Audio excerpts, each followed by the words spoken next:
ඔයාලා හුරතලයට බල්ලෙක් ඇති කරවුවොත් ඔයාලා දන්නෙම නැතිව තවත් සත්තු තොගයක්ම ඔයාලා ඇති කරනවා. කවුද ඒ සත්තු ටික? ඔව් මැක්කෝ තමයි. බල්ලන්ගේ විතරක් නෙමෙයි ඉතින්. හැම සතෙක්ගේම ඇඟේ මැක්කෝ ඉන්න පුළුවන්. මැක්කෝ කියන්නේ කැලේ ඉන්න සත්තු జాතියක්. ගෙදර ඇති කරන බලු පැටියක් කැලේ ඇවිදින්න ගියපුවාම තමයි එයාගේ ඇඟට ඔය මැක්කෝ ටික ඇතුළු වෙන්නේ. ඒ වගේම මැක්කෝ ඉන්න සතෙක් ගාවට ඔය බලු පැටිය ගියපුවාමත් ඔය වැඩේම වෙන්න පුළුවන්.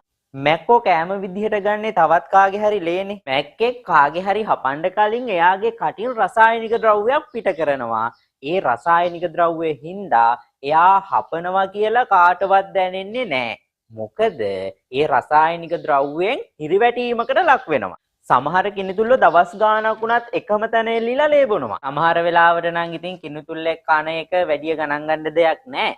හැබැයි ළමයි සමහර මිනිස්සුන්ට ඔය කිනිතුල්ලෝ කාපුවාම උණ උනත් හැදෙන්න පුළුවන්. ඒ වගේම කුෂ්ඨ දානවා, මාංශ පේශි වේදනාව ඇති වෙනවා, ඔළුව කැක්කුම උනත් හැදෙන්න පුළුවන්.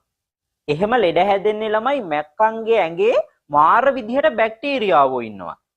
ඔයාගේ ඇඟේ මැක්කෙක් ඉන්නවා දැක්කොත් ඒ වෙලාවේ මේ මැක්කව අතින් අල්ලලා අයින් කරන්න.